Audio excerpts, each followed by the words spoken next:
नमस्ते, मैं हूँ डॉक्टर भुवन मोहिनी और आज फिर मैं आपके सामने हूँ। ये है हैदराबाद का एयरपोर्ट और हम लोग सभी यहाँ पे इनके कवि से मिलिए। ये है आदरणीय जानी बैरागी जी। हेलो कर सकते हो आप, बुरा नहीं मान रहे श्रोता? जी जी जी। ये व्यक्ति वैसे खाने में बहुत व्यस्त था, लेकिन आपको देखते इसने चम्मच छोड़ दिया। इसे मैं मिला राम बदावर ओज का स्वर है और बहुत आजकल इन दिनों देश में इसका नाम छाया हुआ है। ये मेरे छोटे भाई हैं हिमांशु को आप सभी जानते हैं, लाफ्टर्स चैंपियन वाले। और ये लोग सब आनंद ले रहे हैं साउथ इंडियन फूड का। मैं दिखाती हूँ आपको। और आज हमने एक टेस्ट की, गुट्टू इडली इसका नाम था। आप आइएगा तो सच में टेस्ट कीजिएगा, ये बहुत अच्छी। हालांकि मैं बिना पैसे का प्रमोशन कर रही हूँ, लेकिन ये सच में बहुत अच्छी थी, बहुत टेस्टी थी।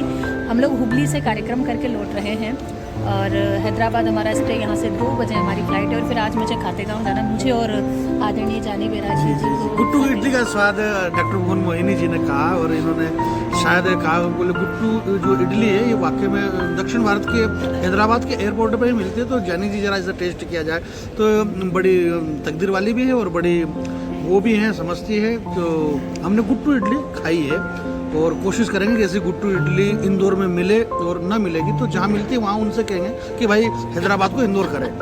तो बहुत अच्छा लगा आज भुवन जी के साथ में। मेरी यात्रा इनके साथ लगभग 10 साल से है। देश की एक इतनी प्यारी कवित्री जो कि लगता नहीं है कि हम घर से बाहर हैं। एक बहुत पारिवारिक हमारी सदस्य है और बहुत अच्छा लगता है। हिमांशु और राम का तो अद्भुत ही मामला रहा।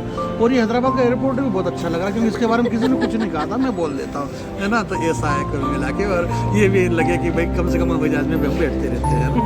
प्रोग्राम बढ़ा था।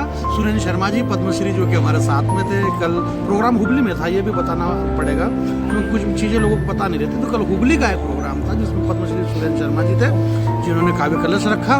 और कलश किसी को दिखाने पर रखा उन्होंने ही था। बाकी हम सारे लोग आपके साथ में। भुवन जी कुछ कहना चाहिए?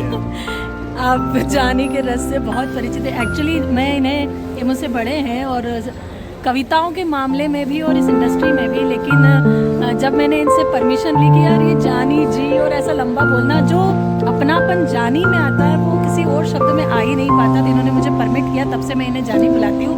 तो इनके रस से आप वाकिफ़ हैं। और वैसे ही इन्होंने कहा कि गुट्टू इडली खाई है, हुबली से आए हैं और ये एयरपोर्ट का आनंद ले रहे हैं। काफ़ी लेट फ्लाइट है तो हम थोड़ा ऐसे ही मज़े कर रहे हैं। आइए अब आपको राम से मिलवाते हैं। राम भी कुछ कह ही देंगे। नमस्कार, मैंने नहीं खाई गुट्टू इडली। हम एक के साथ चले गए थे, छोड़ छाड़ के आए, तब तक कि मामला साफ हो गया। कॉफी से काम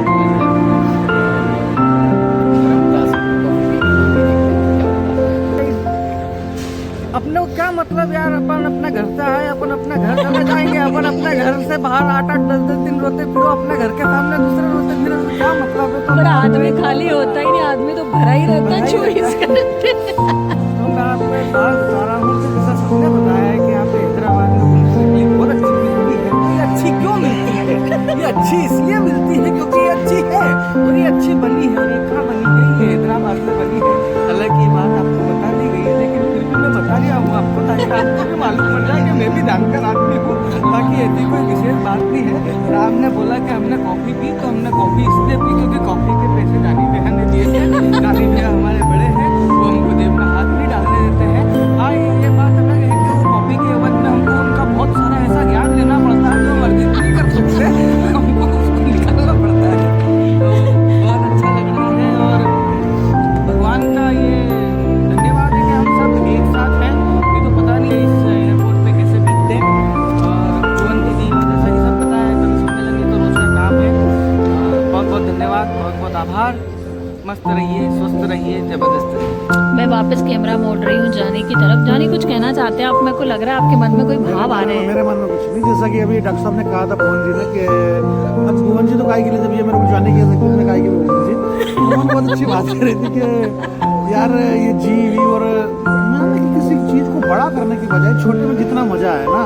तो मुझे याद हो गया कि जाने वाने से मतलब जब मैं बहुत छोटा था, ज़्यादा छोटा भी नहीं था हालांकि, और लगभग इस बात को 35 ईयर्स यानी 35 साल पहले की बात है। एक फिल्म रिलीज हुई थी, मेरे फेवरेट हीरो है मिथुन चक्रवर्ती। मिथुन दादा के जूते आज डॉक्टर भुवन मोहिनी ने पहन रखे हैं, इसी तरह के। तो मिथुन दा- बूट्स है बूट्स। मिथुन दा की एक फिल्म थी, उसमें मिथुन दा, संजय दत्त, गोविंदा और मंदाकिनी उस फिल्म में थी। डेनी थे, डेनी जोगोपा। तो ये सारे नाम मुझे इसलिए क्योंकि मैं फिल्में ही देखता था पहले, सिगरेट का आदमी हूँ।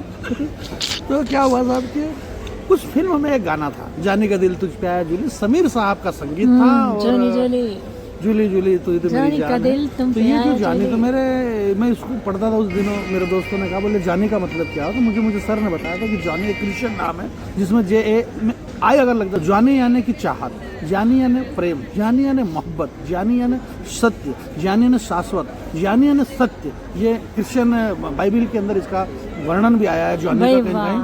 तो इसलिए भुवन जी सत्य और शाश्वत जानना चाहती है, तो इन्होंने कहा कि जब सत्य और शाश्वत के करीब अगर जाए तो फिर जानने के करीब चले जाए। तो ये जानने के करीब है, कितना करीब है ये हम बताना नहीं चाहते क्योंकि हमारे अंदर की बात है, परंतु फिर भी भुवन बहुत प्यारी दोस्त है, अपने लोगों के साथ में टाइम पास हो रहा। हैदराबाद एक बड़ा अंतर्राष्ट्रीय एयरपोर्ट है। ये बिल्कुल चुप नहीं होंगे, ये इनकी ताकत है, ये ऐसी लगातार ऐसे ही बोलते रहते हैं। और जैसा इन्होंने मुझे कहा कि मैंने मिथुन चक्रवर्ती के शूज़ पहने, मैंने सच में बूट्स पहने। ठंडी बहुत ज़्यादा थी क्योंकि मैं वहाँ से आ रही थी, कहाँ से आ रही थी, नहीं गोरखपुर से। मैं वो वीडियो भी आपसे शेयर करूँगी। मैं बाबा साहब से मिली वहाँ योगी आदित्यनाथ जी से, और बहुत अच्छी उनसे मुलाकात रही मेरी। योगी सोमनाथ जी ने पूरे मंदिर का मुझे परिचय करवाया, बहुत ही मज़ा आया। वहाँ जो कमरा था जिसे लाल कमरा कहते हैं, मैं उस कमरे में जाकर आई हूँ। लेकिन अभी हम हैदराबाद का आनंद ले रहे हैं और मैं आपसे फिर मिलती रहूँगी, आती रहूँगी, ऐसे ही कवियों से भी परिचय करवाती रहूँगी। तब तक आप अपना ख्याल रखिए, ठीक है।